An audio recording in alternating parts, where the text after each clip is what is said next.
Doctor José Astudillo. Él es catedrático universitario, experto en metodologías participativas, ética, buen vivir, alternativas de desarrollo. Doctor Astudillo, el país más allá de los resultados políticos que merecen todavía lecturas, análisis, continúa en la extrema violencia. Es evidente la preeminente actuación de mafias criminales de alto nivel de Ecuador. Esta compleja situación que vive Ecuador se da a 2 meses de que tengamos que elegir, ya con una decisión bastante tamizada, entre dos candidatos a un nuevo gobierno para los próximos 4 años. Quisiéramos su punto de vista, su análisis sobre esta compleja decisión que tenemos los ecuatorianos en este difícil escenario en el que el gobierno nacional ha vuelto a recordar que nos encontramos en el marco de un conflicto armado interno. Le saludamos y le escuchamos. Muchísimas gracias.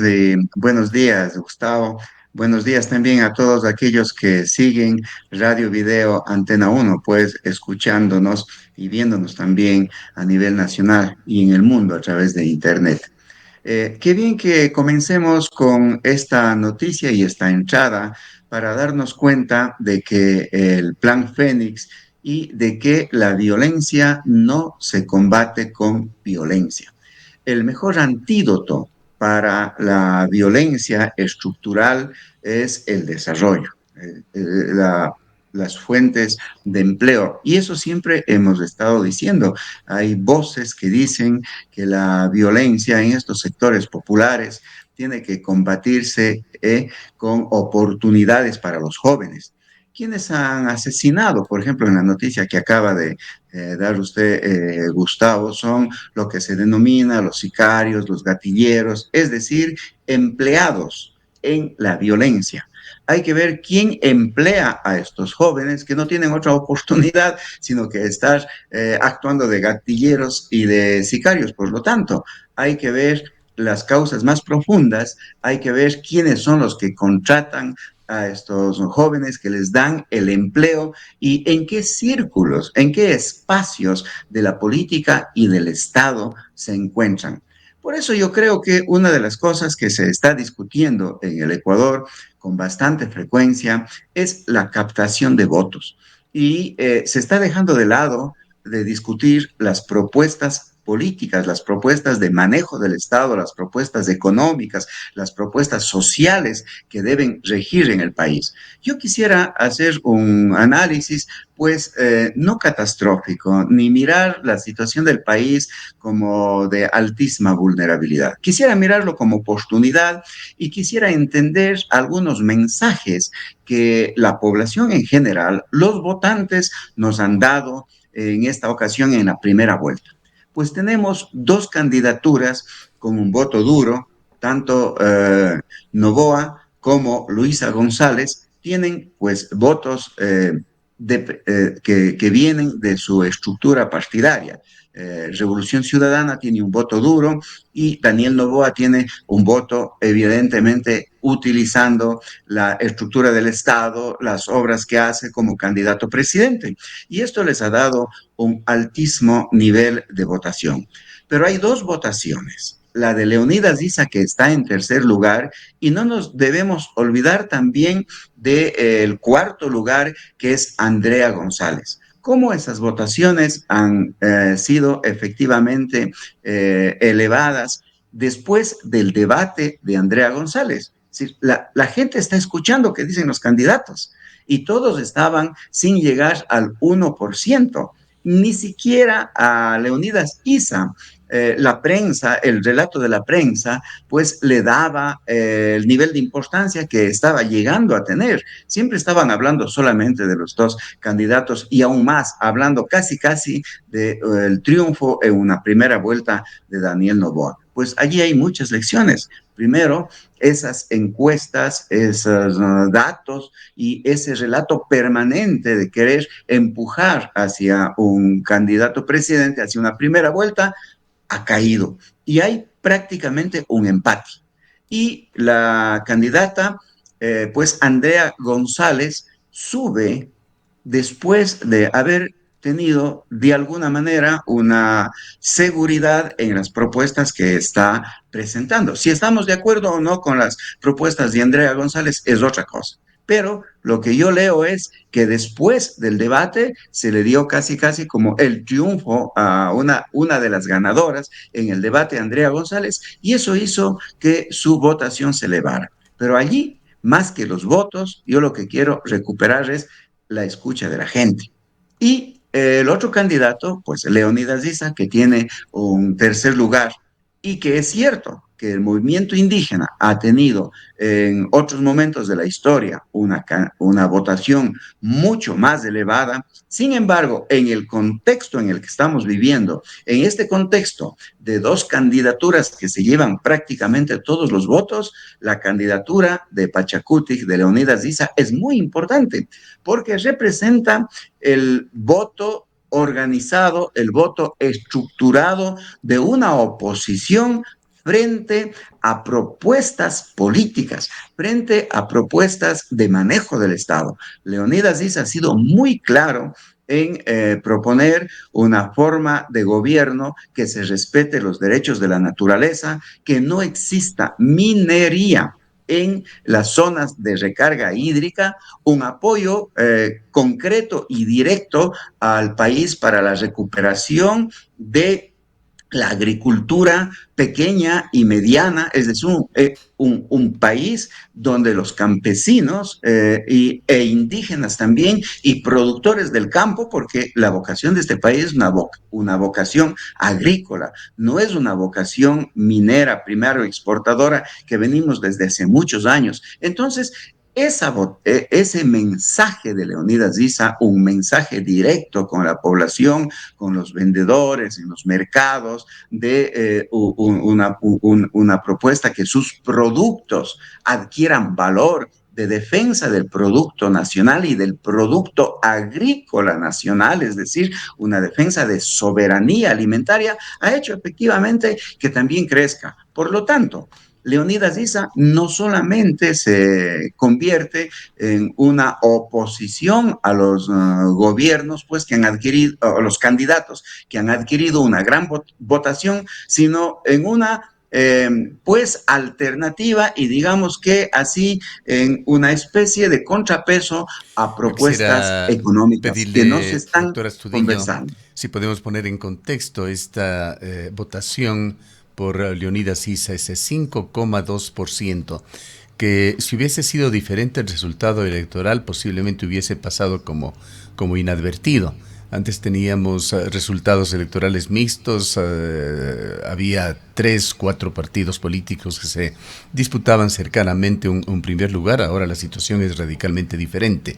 Dos partidos que han acumulado prácticamente un 90% del voto y por allí está muy abajo Leonidas Issa con 5,24%. Es una cifra que históricamente para el movimiento indígena no es tan significativa. Si pensamos que en Ecuador hay un 7%, esto de acuerdo ya a información de los censos de población indígena, indígena pura, deberíamos decir, aunque no se estila ya hablar mucho de etnias, pero son estadísticas, no habría una unanimidad evidenciada en este voto como voto indígena, pero también ¿es voto indígena o es voto de un sector del país en el cual entran más allá de los temas étnicos, de organización social, también visiones sobre el país? ¿Cómo analiza usted? ¿En qué contexto pone ese 5,2% de votos que apoyaron a Leonidas Issa en la primera vuelta? Muy bien su precisión, porque yo creo que Leonidas Issa y en este momento Pachacuti representa no a una nacionalidad, ni a una etnia, ni a un sector indígena. Representa a la idea de una nueva forma de construir el país. Y por eso es que adquiere una importancia ese voto, porque no es un voto de indígenas, por decirlo así, ni de territorio, sino es un voto de otra forma de mirar el país. Pues miremos las dos propuestas que no lo no lo están diciendo en su campaña, sino más bien ahorita lo que se han dedicado es a captar el voto. Pero ADN representa un capitalismo dependiente, tan dependiente que Daniel Noboa, como presidente, ha ido a la bolsa de venta de pues minerales y la bolsa de minería que está en Toronto para entregar allá el país y hacer que este país tenga un crecimiento económico a través de la explotación de la minería, la venta prácticamente del país. Y lo segundo, en lo político, asistiendo junto con Milley a la toma de posición del gobierno de Donald Trump. Está allí, depende de ellos, lo que ellos digan, lo que diga efectivamente ese capitalismo mundial que se impone, ¿no es cierto? Y tenemos, por el otro lado, en la Revolución Ciudadana, una propuesta progresista que intenta efectivamente que sea un capitalismo más con rostro social, es decir, que se redistribuyan los recursos más a nivel interno y que crezca el Estado. Ya, pero doctor Yo lo Astudillo, que... creo que dentro de estos antecedentes también es necesario recordar cómo y cuándo se visualizó a la minería como el futuro del país. Lo recuerdo personalmente, alguna invitación en Manta cuando se hablaba, se descubría del potencial minero de Ecuador, debe haber sido en el marco de la primera década de este siglo, año 2008-2010, y empezó un enorme impulso por la minería del gobierno de la Revolución Ciudadana, que fue el responsable además de entregar enormes áreas en todo el país para la explotación minera.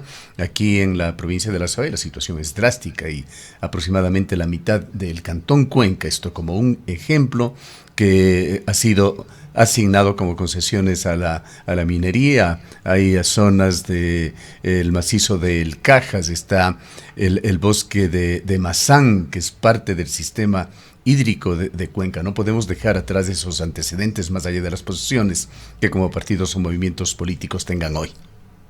Sí, es eso, y creo que aquí está la oportunidad efectivamente para la construcción de un cogobierno. ¿Por qué digo esto?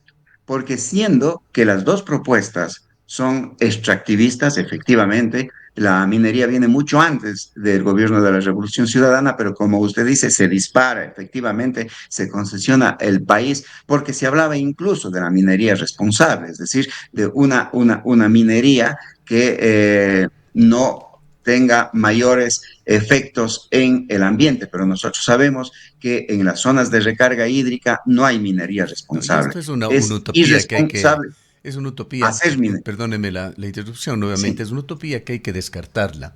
El estado sí, del arte, usted trabaja justamente en una facultad que es esencialmente técnica en la Universidad de Cuenca, la Facultad de Química, y conocemos allí de que el estado del arte, de la ciencia, de la tecnología, no da para que se pueda hablar de una minería responsable. La minería, ineludiblemente, sea del tipo que sea, deja una enorme contaminación, deja pasivos ambientales gigantescos. Estamos viendo lo que sucede, por ejemplo, en problemas en Canadá o lo que empresas que son corporaciones de los países más desarrollados dejan alrededor del mundo. Caso es así, Namibia, es así. coincidencialmente con Dandy Precious Metals.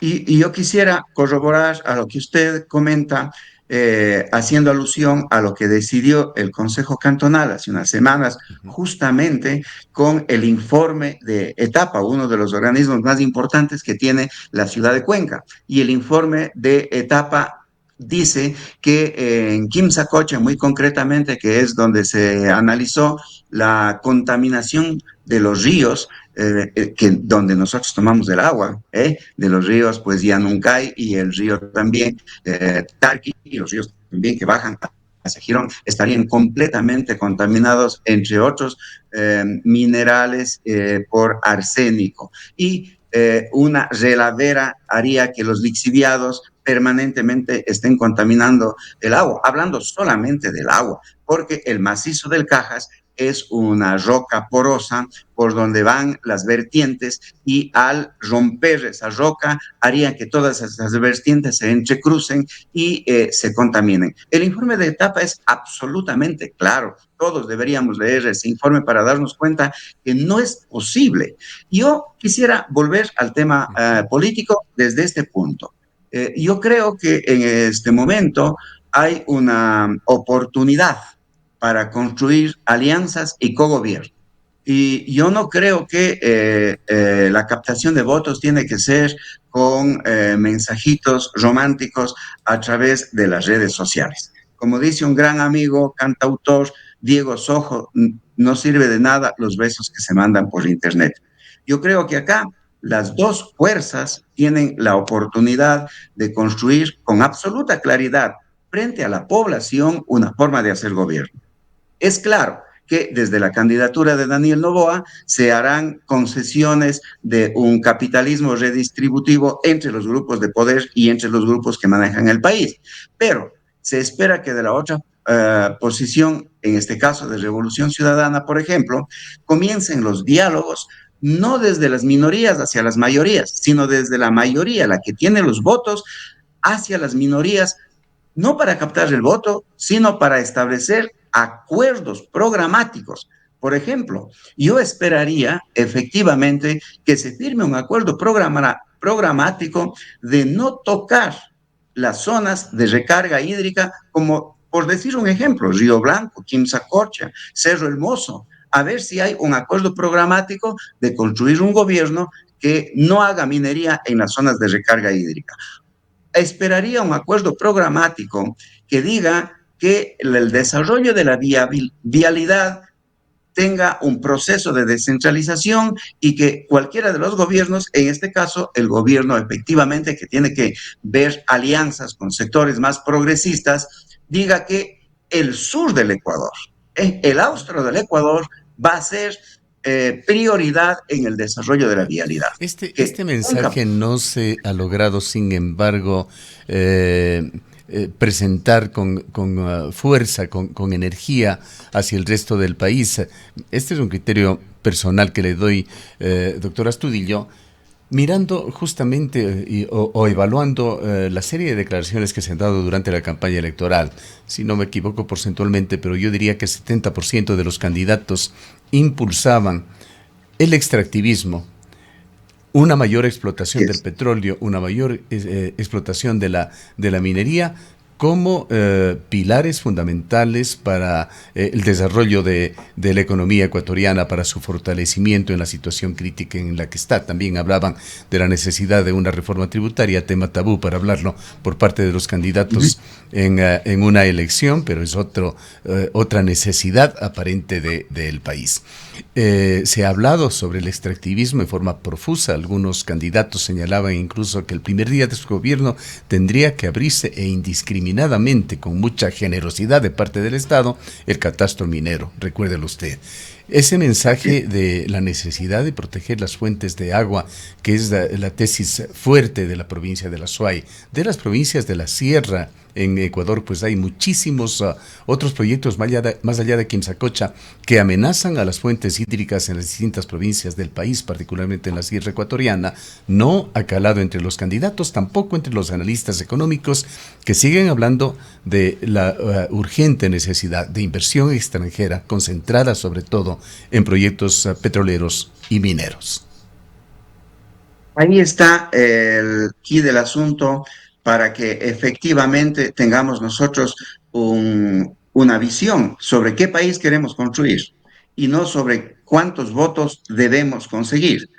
Yo quisiera tocar aquí uno de los puntos que se ha puesto en debate, que es el voto efectivamente el voto nulo ideológico, que como ha dicho Leonidas Issa, eso ya no tiene cabida en este momento. ¿Sí? Porque yo creo que los votos que se consigan a futuro serán votos en acuerdos programáticos. El tema de una nueva economía en el país, hay que salir del extractivismo y hay que impulsar efectivamente el tema de una agricultura, el tema de los impuestos, cómo eso se va también a redistribuir y de qué manera se va a cobrar, cuáles van a ser las políticas para cobrar a los que más ganan, a los que más tienen, y de qué manera el Estado va a tener un enfoque social en los sectores más pobres, más populares, cómo se va a construir un Estado intercultural. ¿Sí? Es el momento donde las minorías, ¿sí? Donde las minorías tienen voz y las grandes mayorías, los que tienen los votos a ganar, deben tener la sensibilidad y la sencillez de bajarse y conversar con aquellos que también tienen voz en la construcción de este país. Yo creo que esta es una de las cosas que se presenta como una oportunidad. Por eso yo lo que decía al inicio de esta conversación, de esta entrevista, no quisiera mirar sobre quién va a tener mayor votación o cómo se consiguen los votos o de qué manera unos votos van a ir hacia otros lados y endosar los votos. Creo que Hay en el horizonte, grandes tanto países. para usted como para nosotros como comunicadores, está justamente un desarrollo sustentable, sostenible del país. Sobre eso es lo que tenemos que hablar y tratar de configurar el cómo lograrlo. Y vayamos, aunque el tiempo lamentablemente es muy esquivo, y por eso quisiera invitarle para hablar sobre uno de los puntos fundamentales que usted tocó justamente tras presentar este dramático hecho que sucedió el día de ayer, que da cuenta de esa actuación preeminente todavía de las mafias en Ecuador, de la violencia. Usted señaló, en el trasfondo está el desempleo, la falta de empleo en Ecuador. Quiero poner para consideración suya y de nuestros oyentes algunas cifras con respecto al empleo en Ecuador. En Ecuador, 8 de cada 10 jóvenes ya en edad de trabajar están desempleados. Esto es un 80% de desocupación directamente, en algunos casos de subocupación. El desempleo juvenil es alarmante en el país. En el año 2024, por otra parte, se incrementó en un 10% los despidos intempestivos. 627,000 personas se estima quedaron sin empleo. De estos, y fueron cifras también reconocidas por el gobierno nacional, unos 250,000 empleos se perdieron durante la crisis eléctrica. El empleo informal prima en el país para quienes están empleados. Entre un 54 y hasta un 70% se atribuye como empleo informal. Y el subempleo también está concentrado sobre todo en los segmentos jóvenes del país. Hay además desigualdades regionales. La realidad de las ciudades es una, la realidad de las áreas rurales de Ecuador es otra, lo que nos lleva a la conclusión de que se requieren urgentes reformas estructurales para que mejore el empleo. Pero aquí viene, no sé si decirlo como una antinomia, pues esto se refiere más a cuestiones o contradicciones de carácter legal, pero son estas contradicciones que se dan. ¿Cómo lograr empleo? ¿Cómo lograr mejores oportunidades para los ciudadanos ecuatorianos, para los jóvenes particularmente, sin generar riqueza, fuentes de trabajo, producción de empleo?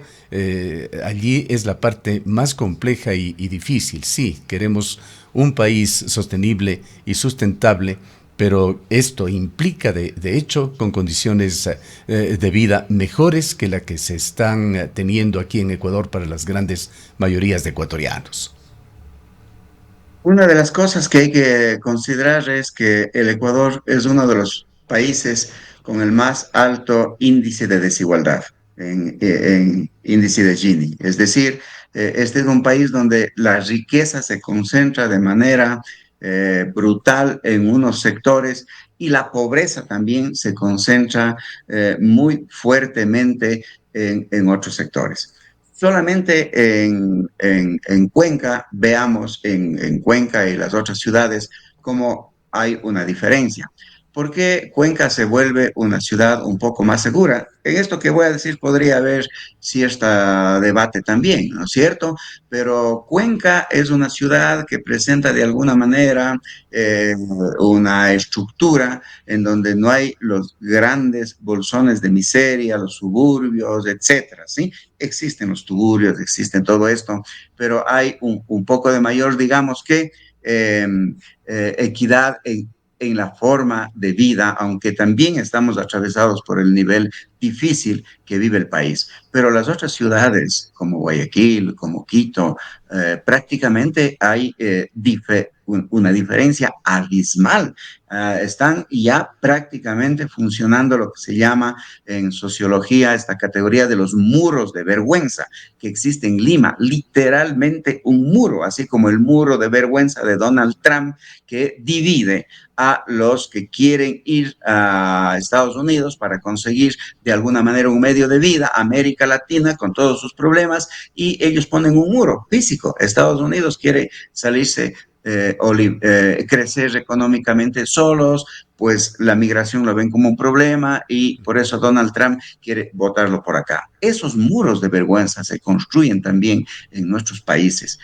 Nuestras ciudades como Quito, como Guayaquil, en Guayaquil mismo hay un muro de vergüenza, aunque no esté el muro físico, pero está el río que divide a Guayaquil de Durán. Entonces, en Durán, por ejemplo, se concentran los más altos índices de pobreza y por lo tanto de delincuencia, de falta de recursos, de agua potable, de medios para la subsistencia. Por eso es que una de las cosas que debemos mirar con bastante pues delicadeza y también con absoluta claridad es el alto índice de desigualdad que existe en nuestro país. Lamentablemente Debemos tocar, el tiempo se nos sí. agota, doctor Astudillo. Le dejamos una locución final que le rogamos no supere los 2 minutos, pues tenemos ya otro invitado en espera. Pues bien, muchas gracias. Yo creo que desde los gobiernos que pretenden administrar el país está absolutamente claro que podrían darnos fuentes de trabajo o podrían implementar los fuentes de trabajo. Está el tema de descentralizar los recursos para que las regiones, tanto a nivel de vialidad, a nivel de proyectos productivos, de agricultura, de emprendimientos, pueda ayudar a la gente a desarrollarse. Allí están las fuentes de empleo. Este es un país con una riqueza extraordinaria a nivel de tierra para la agricultura. Nos falta totalmente la conectividad. Y el mensaje final que quisiera dejar es que estamos en un momento de oportunidad a nivel político. Yo espero que la sencillez, la sabiduría, que los consensos, que el cogobierno vaya sobre el triunfalismo de ciertos partidos para lograr efectivamente construir un país con acuerdos programáticos y no solamente con acumulación de votos en la Asamblea y a nivel también del Ejecutivo. Bien, muchas gracias, doctor Astudillo, por habernos acompañado en esta mañana. Muchas gracias. Declaraciones de José Astudillo, catedrático de la Universidad de Cuenca, experto en ética, buen vivir, alternativas al desarrollo. Es también diácono de la Iglesia de Cuenca.